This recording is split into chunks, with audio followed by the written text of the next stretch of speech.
গত ৬ মাসে হরমুজ প্রণালী ও এর আশেপাশের জলসীমায় অন্তত ৬৮টি নৌযানে হামলায় অন্তত ২০ জন নাবিক ও বন্দরকর্মী প্রাণ হারিয়েছেন, ৩৫ জন গুরুতর আহত হয়েছেন এবং একজন নাবিক এখনো নিখোঁজ রয়েছেন।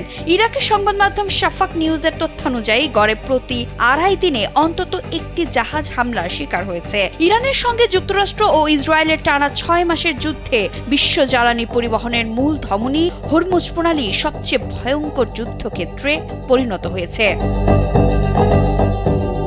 ইউকেএমটিও নিশ্চিত করেছে এই ৬৮ ঘটনার মধ্যে ৪৭টিকেই তারা সরাসরি হামলা হিসেবে চিহ্নিত করেছে। তুরস্কের গণমাধ্যম তুর্কিয়ে টুডেতেও আইএমওর পরিসংখ্যান উল্লেখ করে একই প্রতিবেদন প্রকাশিত হয়েছে। জীবন অবাক না করলে কে করবে? ২৮% মিল্ক ফ্যাটের অবাক করার সাথে ফ্রেশ মিল্ক পাউডার। জীবন অবাক করুক প্রতিদিন।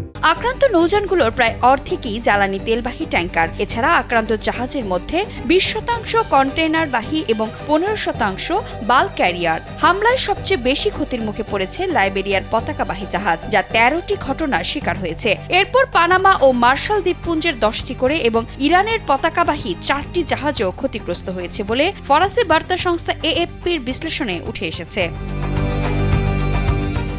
ইসরায়েলি গণমাধ্যম দ্য টাইমস অব ইসরায়েলের প্রতিবেদনে একটি গুরুত্বপূর্ণ বিশ্লেষণ দেওয়া হয়েছে। সেখানে দেখা যায় এই অঞ্চলে সংঘাতের তীব্রতার সঙ্গে জাহাজ হামলার সরাসরি সম্পর্ক রয়েছে। গত জুনের মাঝামাঝি থেকে জুলাইয়ের প্রথম সপ্তাহ পর্যন্ত যুক্তরাষ্ট্র ও ইরানের মধ্যে শান্তি আলোচনার সময় হামলার হার প্রায় অর্ধেকে গড়িয়ে প্রতি ৪.৬ দিনে একটি নেমে এসেছিল, কিন্তু আলোচনা ভেস্তে যাওয়ার পর তা আবার আগের অবস্থায় ফিরে যায়। হরমুজ প্রণালী মধ্যপ্রাচ্যের জ্বালানি তেল ও অন্যান্য পণ্য পরিবহনের সবচেয়ে বড় transit point. US energy information অ্যাডমিনিস্ট্রেশনের তথ্য অনুযায়ী বৈশ্বিক জ্বালানি সরবরাহের প্রায় ২০% বা প্রতিদিন প্রায় ২,১০,০০,০০০ ব্যারেল তেল এই পথ দিয়েই পরিবাহিত হয়। এছাড়া তরলীকৃত প্রাকৃতিক গ্যাসের বৈশ্বিক বাণিজ্যের বড় অংশই এই প্রণালীর ওপর নির্ভরশীল। আন্তর্জাতিক বাজার বিশ্লেষকদের মতে সংঘাত দীর্ঘস্থায়ী হলে জাহাজ কোম্পানিগুলোর সামুদ্রিক বীমা খরচ বহুগুণ বেড়ে যাবে। এর ফলে বিশ্ববাজারে জ্বালানি তেলের দাম আরও বৃদ্ধি পাবে এবং বৈশ্বিক সরবরাহ ব্যবস্থায় বড় ধরনের নেতিবাচক প্রভাব পড়বে, যা বিশ্ব অর্থনীতিতে নতুন করে মূল্যস্ফীতির প্রবল ঝুঁকি তৈরি করবে।